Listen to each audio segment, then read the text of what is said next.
I don't tend to have like a lot of love songs in my catalog. I always found that those are just hard for me to write, even though I've been in a happy, loving relationship for 10+ years. But I love that you feel the need to kind of clarify that to everybody. Right? I'm happy. I just don't know how to write about it.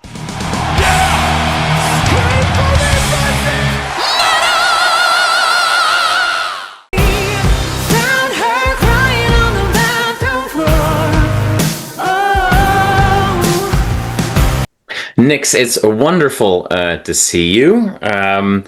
We're talking days after the public release of the new single, but it's more than a single, and we'll spend a lot of time on that, I'm sure. It's a whole new, it's a rebirth, if you will. Before we get lost in all of that, how are you doing today? I'm great. Thanks so much for having me. It's wonderful to speak with you for the first time, and appreciate you taking the time for me. Awesome. If we had this conversation a couple of days ago, would you be as chill? I know that. A release date is just one point in a journey, obviously, and the work is far from over, and a new journey for you is beginning. But this is an important single because this is a rediscovery of yourself in a way. I asked you before we started recording, do you want me to call you Nix? Because a lot of people watching this might still remember you as Nicole Ray. So this is a whole new rebrand. So how scary was that until Friday? Oh my God, terrifying. And it still is. I feel like I'm so excited because this music really feels very authentic to me right now. And this is something that like I've been wanting to do for a long time, but of course it's hard to leave your comfort zone. And I had been in country music for so long that I was just in my happy little bubble, enjoying life there, that this is like just crazy terrifying to see how people are going to react to the new me.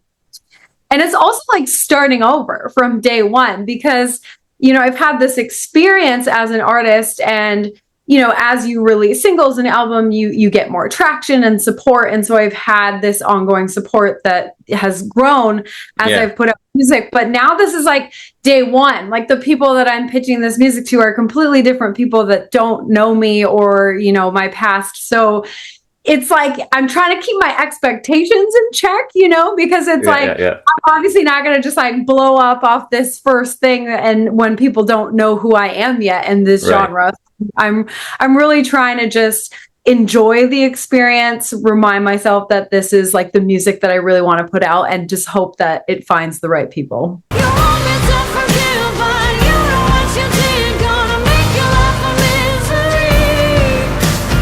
Based on everything that we know of the audience or the viewership of this particular show, it tends to be the people that, love their guitars quite loud and quite fast and quite heavy. And I'm going to assume that many people watching this, will be introduced to you through this interview. The dedicated viewers of this channel. So for them, absolutely, you've been an established country artist in Canada for over a decade. And all of a sudden you surprised a bunch of people saying like, hey, actually deep down, I'm a rocker and this is what I want to do. In all that process that you just talked about, obviously it's going to be scary, and to your point, you're going to be wondering who's going to still care of my old fans, who is going to care for new fans. But what about you for yourself? What was there a specific moment that you were like, okay, this is it now? I Nicole Ray is just not my genuine self. Nix Ironstone is the person that's been inside forever. Was there I know this is probably a journey that went over time, but was there a moment that for you was like, okay, you know what? I need to make this change. Can you tell us more about that?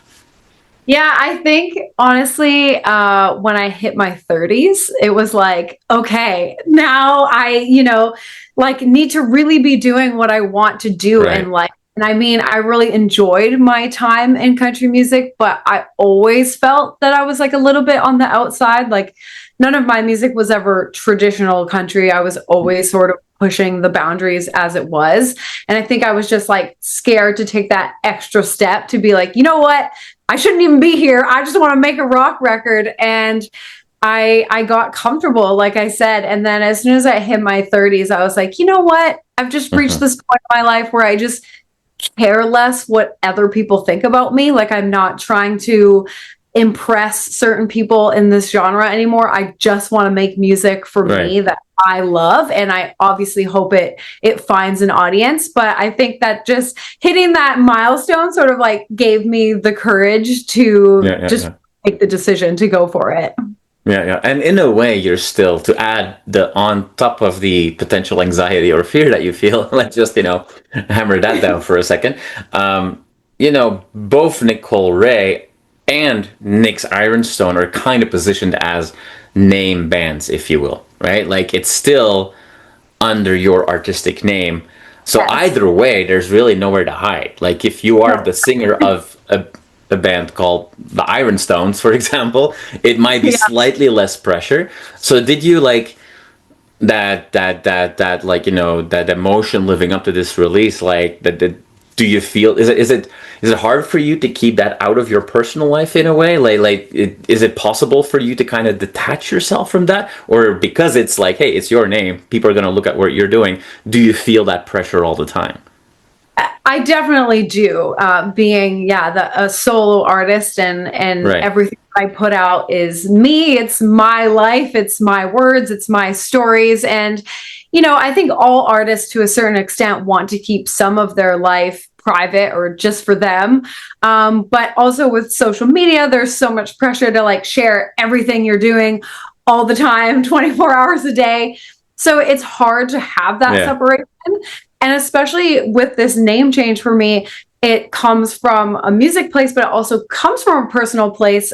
We were talking before we started that I'm getting married on Halloween, and my husband, his last name is Ironstone. So I'm taking his last name for my legal name, but also I'm taking it into my artist career now. It's hard to like totally separate life from music. I mean, they're always combined. Now that you bring up, Halloween, the single that just came out, Dead to Me. And the person or the thing that is dead to you can be a lot of different things, and obviously I'm also assuming that at least one way to interpret that is the old you. You bring your vocal style you bring to rock music. Is a little different from what we regularly see from like a traditional belting, metal or rock singer. You bring like a bluesy grittiness in a way. And I know that like PR statements, I think people describe you as like alt rock meets goth pop or whatever. But for me, when I was listening to it, it was like, well, it's that bluesy, gritty nature that maybe even we see a little bit from like Taylor Momsen in Pretty Reckless has like a similar vibe. And it can bring a bit of there's like a spooky dimension that comes with that. Like, I don't know if Dead to Me was always, meant to have like a Halloween spookiness to it, but it definitely works in that way. How do you look at that, given that this is the first big, like, single as this new personality for you? How much of this is an indication of the music that is going to follow? Should we expect a little bit of a bluesy, spooky rocker going forward? Definitely. I think my voice has always lent itself well to that area, and that's just like how singing comes naturally to me. A lot of the things just come out sort of in that bluesy tone, and I felt like some of the music I was making before in country, like it didn't really match with the music, like that tone of voice. And I think that this is going to be a great way for me to like express my vocals in this way and for it to match with the music a little bit better. And I certainly love like spooky stuff. I love Halloween. I love this time of year, that I think that's always in the music. Like it just kind of comes naturally. There's always like a hint of spooky, even with the themes that I write about, you know, a title like Dead to Me, and I have many others that are on the horizon, like very similar, you know, you can interpret them in different ways, of course, but I always like to have that sort of what I like to call murder ballad edge, where it's just a little spooky, a little mysterious, and it definitely lends itself well to this time of year for sure.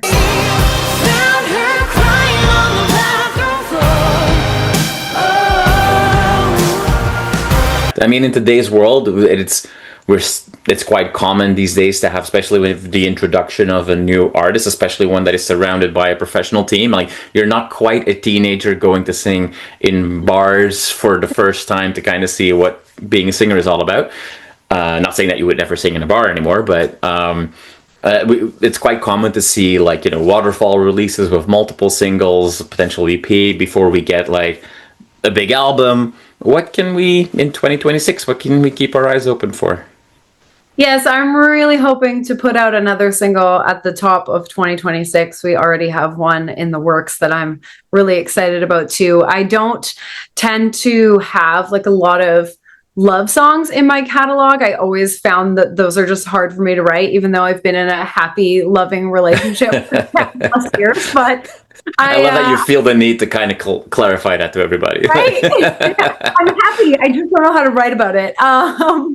But this next single that we want to put out is actually more of a love song. But I've always, when I go down that path, felt that like it comes out bluesy as well, and so it's more of like a sensual kind of love song rather than, you know, a nice, cute love song ballad. So I'm excited for that too. And another thing that's really important to me with my music is female empowerment. I did a lot of work in the country industry to create communities to support women in music. And that's a big part of my music too. And so we have another one that I'm hoping to put out as a single that's really touches on those themes and is about female empowerment, that I would love to just have a new rock anthem. I had a country song called All Woman that was sort of that anthem, and I would love to have one going forward in this genre as well. And then I definitely want to put out a full album, maybe an EP, but hopefully a full album at the end of 2026 . So I'm excited. All right. Well, lots of updates here. I mean, and yeah, you've been involved with the Harmonia Festival. You did songwriter series with to support women in music. So let's go on that just a little bit. But before we do that, I mean, now that you give your timeline a little bit, what we're seeing is a spooky song a little bit before Halloween, a love song a little bit before Valentine's Day, and a female empowerment song a little bit before International Women's Day. So I can't wait what's coming around Easter. I'll write a song about mini eggs. They're my favorite. Oh, there you go. Okay, let's go from the silly to the serious, because you do mention it.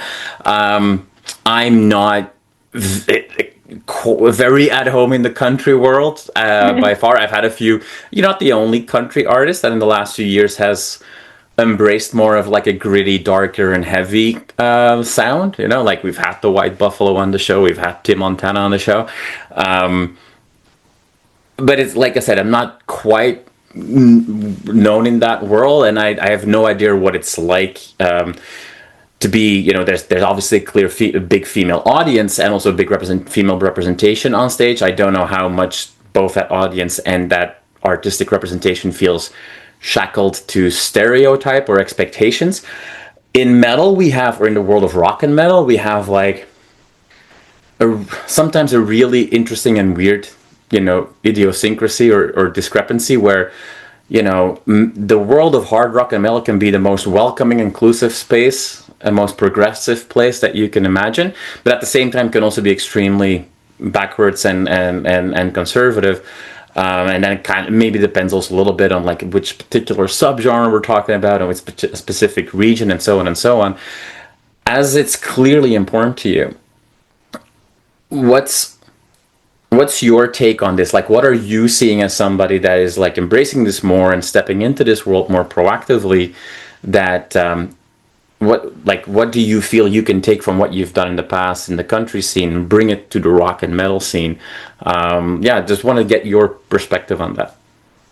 Yeah, the country scene has always been very male dominated, like in terms of artists, and of course, like the audience is a lot of females, and there's been a lot of talk about how like females don't want to listen to females or support females. They just want to see like cowboys up on the stage. And even like the record labels and the radio still to like this day are like, oh, we won't play two female artists back to back, or we won't sign another because we already have one. And that made things really tough. You know, a lot of people have created things such as I have to try to make more space for the female community in country, but it's never really been 50-50. And that was part of the reason why I didn't want to stay at a certain point, was because it just felt like doors were always going to be closed in my face just because I'm a woman.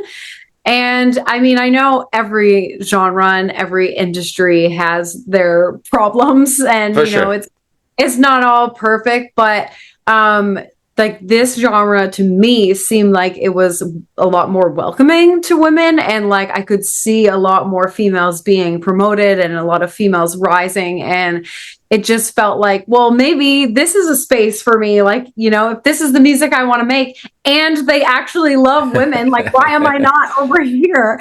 But obviously I'm new and I don't have a lot of perspective as to the background of this genre yet. And so I'm excited to be a part of this community and kind of learn how it works over here, and also bring, you know, my attitude over here. I'm still going to continue to support women, and I'm excited to find women in this space, in this genre, that I can continue to create a community with.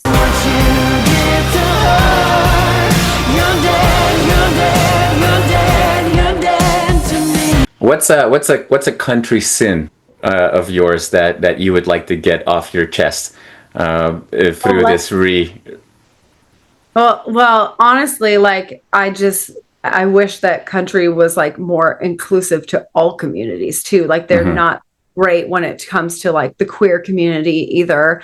And like, it just makes me so mad to see like how many people act like they're a family in country music, but then like behind closed doors, there's a lot of rude people. So for me, I'm just like, get with the times and support everyone. So yeah, I would love to see that for the future of country music.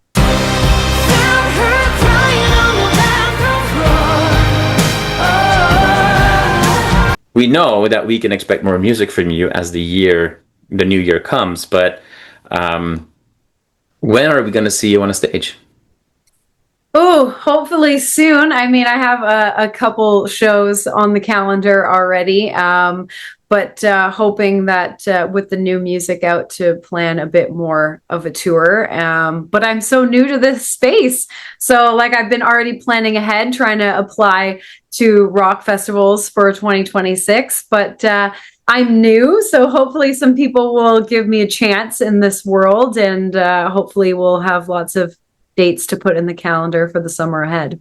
There you go. Well, I mean, if there's one thing that has been a positive evolution, is that Toronto has definitely become a rock city again, which it definitely wasn't in the last decade or so. But there's a lot of cool stuff happening, from the most mainstream of rock to the most extreme stuff you can find in the underground. And somewhere in the middle we'll find you with all those bands and artists.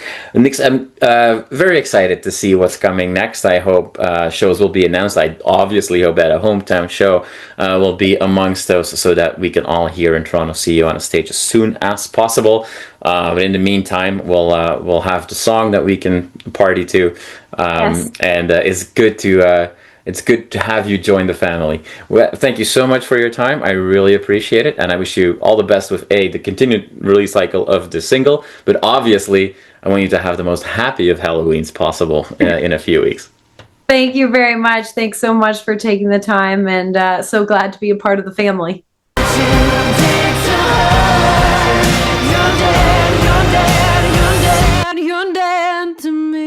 You are awesome. awesome for watching this video. Click right here to see more content like it and subscribe to the channel.